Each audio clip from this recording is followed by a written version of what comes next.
Pupunta tayo ngayon guys sa Seaside Beach. Ito na yung daan papunta doon sa Seaside Beach dito sa may Lubuk, Batangas. Makikita pasok naman kahit anong sasakyan dito guys. Ito meron tayo sa loob ng kotse.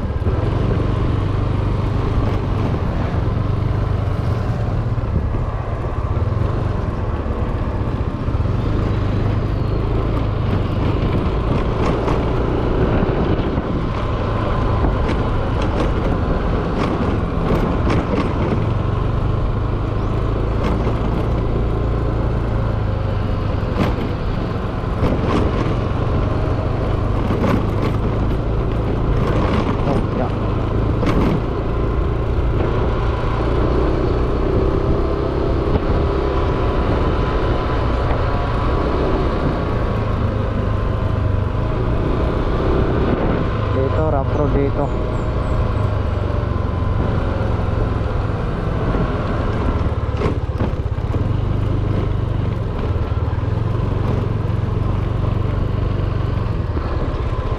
yan, ito Lawas Seaside Resort this way. Mayroon signage doon. Dito rough road dito, pero makakadaan naman kahit kotse, makakadaan dito. Dito maraming signage. Ulo, Mangrove Forest Park, Eco Park. So ngayon, na natin ito sa yung Lawas Beach, Seaside Beach Resort. Dito ano tong araw na to? Hindi, ito yan, dito. Ayan, dito tayo sa kaliwa.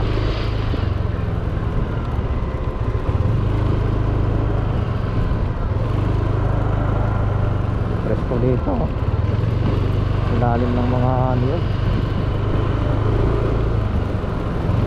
Daming mga beach dito kasi ito ano na to, gilid na to ng dagat.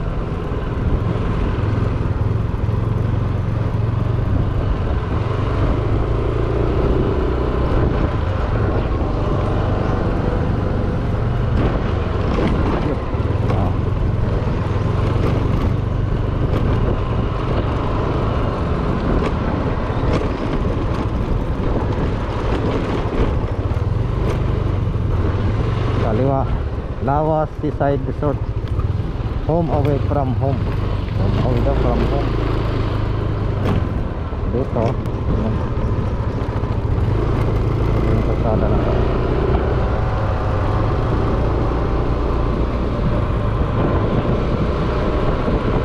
Lapit na natin sa dagat guys, 3 minutes na lang.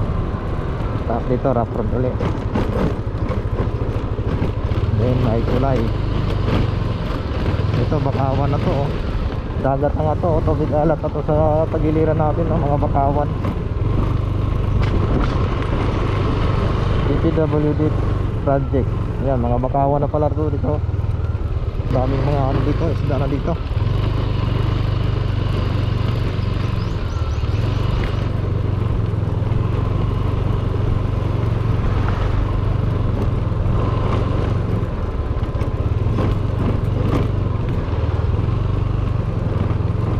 Huling Karatula Lawas Seaside Resort, kakaliwa uli.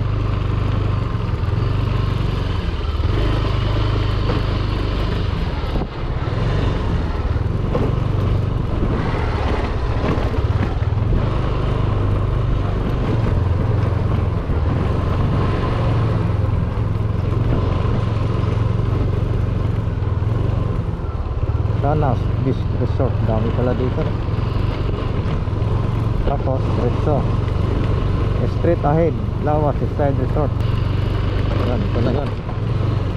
Meron siyang close 8 PM, open 6 AM. Sirado siya ng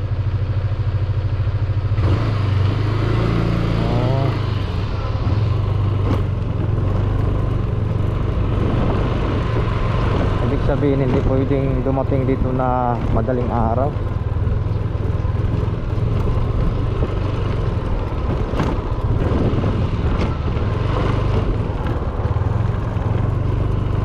dagat na to. Siguro palisdaan to. Ayun, yan na yun. Ganda oh. Ganda nga.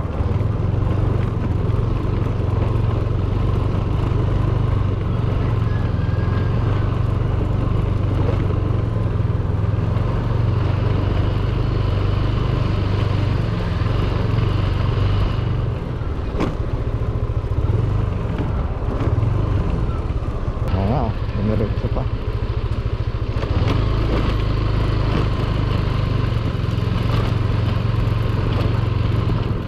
Lawas is side beach. Dito, parking area dito. Oh, dito na yan. Pag-accept po ng guest ay alas 6 ng umaga. Yun po naman ay kung halimbawa kayo day tour, alas 6 ng umaga hanggang alas 5 ng hapon. Kasi ang amin pong gate, nagsasarado po yan. Sarado yan ng alas 8 ng gabi hanggang alas 6 na ng kinabukasan po. Tapos po, pag overnight naman ay alas 2 ng hapon hanggang alas 12. Ang entrance po namin ay 100 per head. Tapos po, ang panliligo nun ay sa dagat. May swimming pool din po kasi kami. Kaya lang bukod dun sa 100, may additional na 200 per head. Ang isa pa po ay environmental ticket ng Lubo. Ito ay pagpasok ng Lubo, may naniningil po. Minsan wala, pero sa mga resorts po may ganito. So bali 130 lahat. Tapos po yung ganyang kubo, sir, yung native, pwede nyo siya mamayang tingnan. Dalawa lang po ang aming kubo, yung yari sa Kawayan, 1.5. Yung kubong bato naman, yung may mga kulay pulang bubong at konkreto ang pagkakubo. Tig to 2.5. Ganito naman ang kulay po.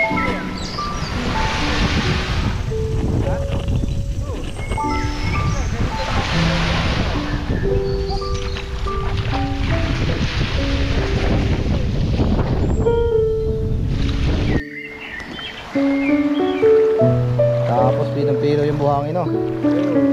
Parang binistay oh.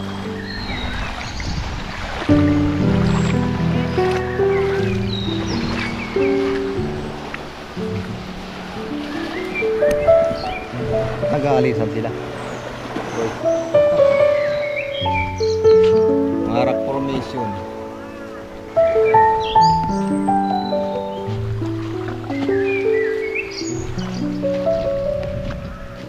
Wala kasi mga tinig oh. Oh, sarap na tumambay dito oh. Hindi yan yata yung ano. Oo nga, kamatsili. Hindi yung tawag dito. Sarap dito. Tumambay oh.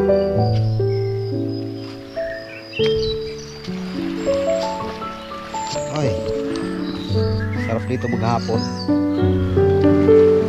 Uwi ka yung ano na, padilim na.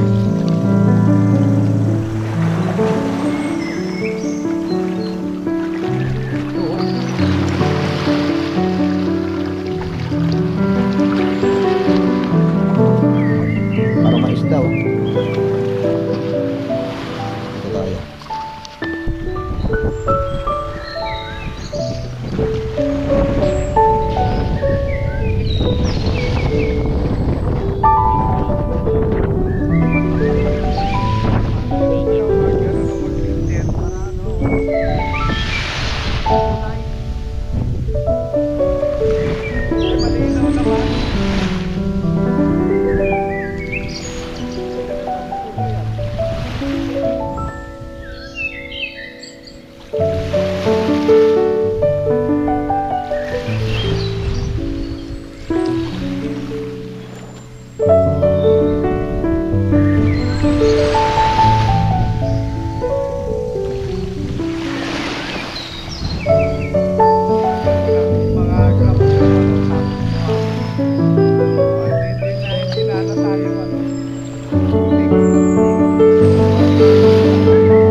mababaw lang. Napatuhod lang. Tingnan mo ako, sir. Nakaupo pa kayo, sir eh. Nakaupo pa natin. Partida natin. Magbabad ka para.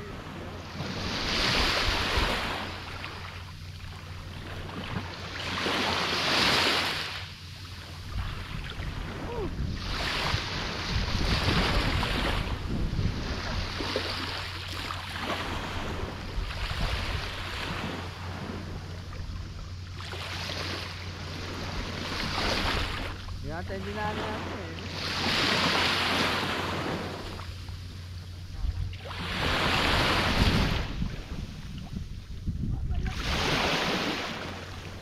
Dito mainit dito ah. Mainit ang tubig. Makunti pa naiit. Maya.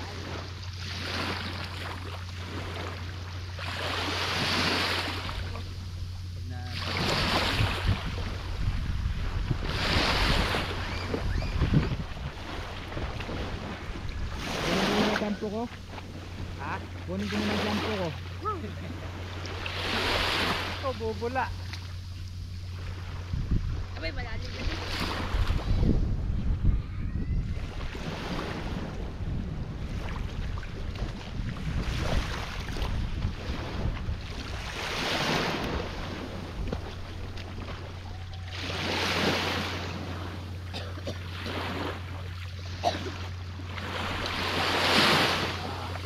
Nakakapagod din kaya magtawag-tawag sa pa.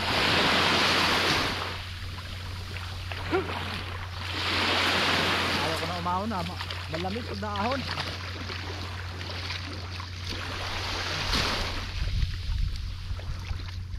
Palamay lang. Tapos bila mag-iyosi. Yun lang. Yun lang. Kailangan talaga natin mag-exercise.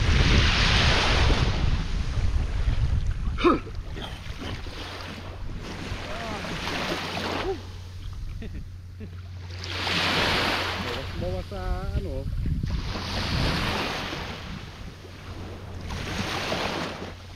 Parang manamot. Ang tayo lang tao dito.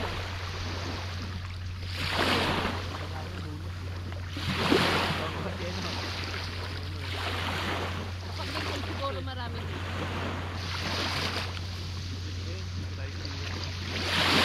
Pag-weekend marami.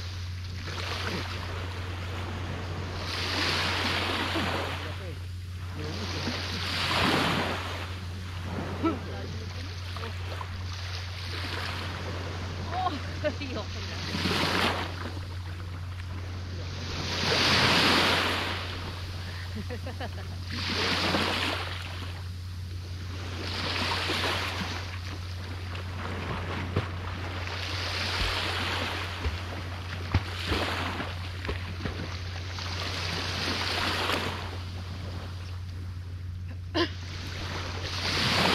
Galaw na lang pala.